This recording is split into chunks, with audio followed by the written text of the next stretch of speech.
Nice foods and drinks and Hungarian music. I think it was a really nice start to the event. Thank you. And I hope that you'll get the sense of that through the rest of the conference. So we will also continue to co-host this conference with other faculty and universities in international cities. So our next conference, which 2014, we will be partnering with Klaus Grunert and his team from Aarhus University in Denmark. And it follows an amount of work looking at the issue of price search in the grocery market. And this work has been well published now. Rich George, one of your colleagues, and myself and my partner, published in the International Review of Retail Distribution Consumer Research. There's more work appearing now in the Journal of Marketing Management. I think that's an interesting one. If you look at the title there, Money Mavens, Time and Price Search, modelling the joint creation of utilitarian and hedonic value in grocery shopping. That gives an indication of the stretch required on a very simple food marketing related issue to get into a high quality journal now. We should have journals of our So interestingly, the organic sector is worth 59.1 billion, and it's still one of the fastest growing sectors in the world. It's a growth of 4.1 billion worldwide from the previous year. So despite the global financial crisis and what's been going on in the world, it's still a growing sector. What we do know is that the majority of consumers, particularly in the developed world, buy at least some organic food. So in the States, for example, it's 70%, in the UK. The purpose of the project is to better understand what influenced children's food preferences and their choice of dinner. We have chosen dinner as context for our study, since this is the largest meal of the day and the activity where parents and children spend most time together. And that is why my presentation is identifying and understanding children's food preferences through photo interviews. Our project addresses the growing concerns for the public's diet. Norway is now the country with the largest and fastest increase of the number of obese people, and statistics shows that 1 of every 6 8-year-olds are now overweight. And I have a choice of the imperfect food and the perfect food. I always pick the perfect food. Yeah. I mean, it seems like it's a dilemma. If you had a separate bin, if you will, of the imperfect food next to the perfect food, it would have to be a lot less expensive for me to say, well, the good stuff is here, I might as well take it. We haven't looked at, maybe one could do research on that, whether you should actually provide or offer the products separately or just include a few abnormal products that it doesn't, if you go shopping and you see an abnormal one, it's not so weird to see something abnormal, because especially Germans, we like to complain. It's like, hey, there's something for So maybe that's one way to go. Obviously, it's not easy to change, but I guess we need to raise, or like come up, or explain to the consumer we do have a problem, and you can buy as much organic food that you want.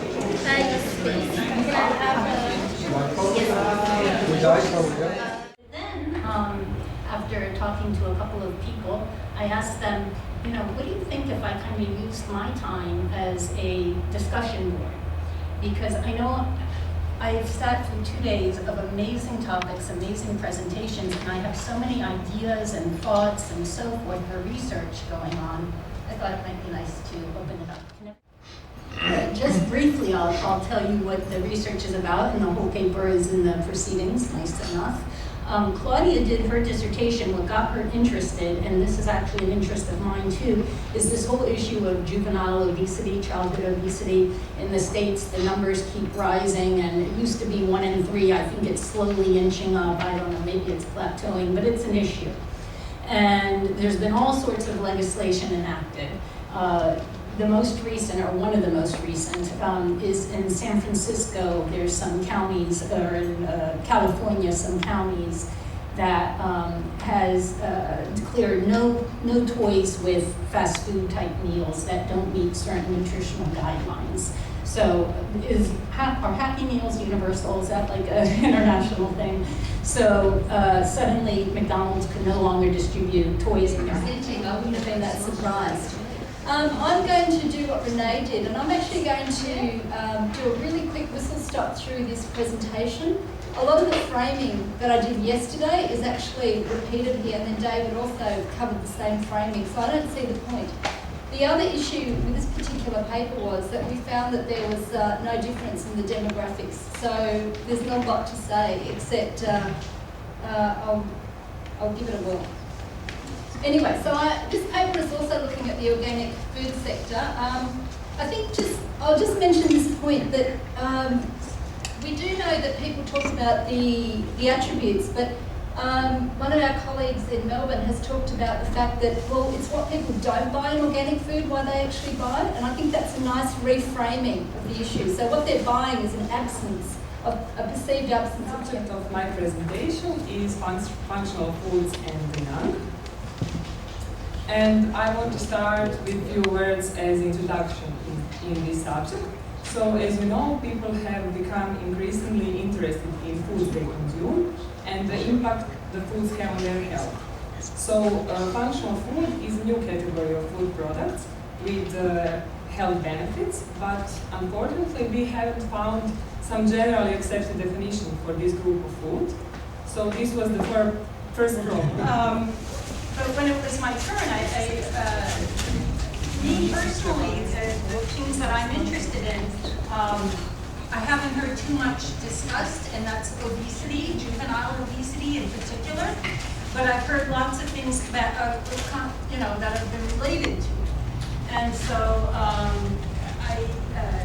one of the things that's currently happening in the States is this legislation. Is the legislation to basically, legislate away obesity. Sustainability and health. More than happy to take any questions, or we can save them up for Joanne, who's coming up after me. Yes? Okay. I'm going to challenge conventional wisdom as a scientist. Organics get lower yields. Correct. In most circumstances? No, all studies show. Well, I always find this, with mixed emotion, we draw this to an end, but the mixed part is we will be out on the boat together not too long to enjoy our company, our personal company, now that we've done our professional company. Да, наша специалист была совершенно права. Нужно провести несколько часов. Right.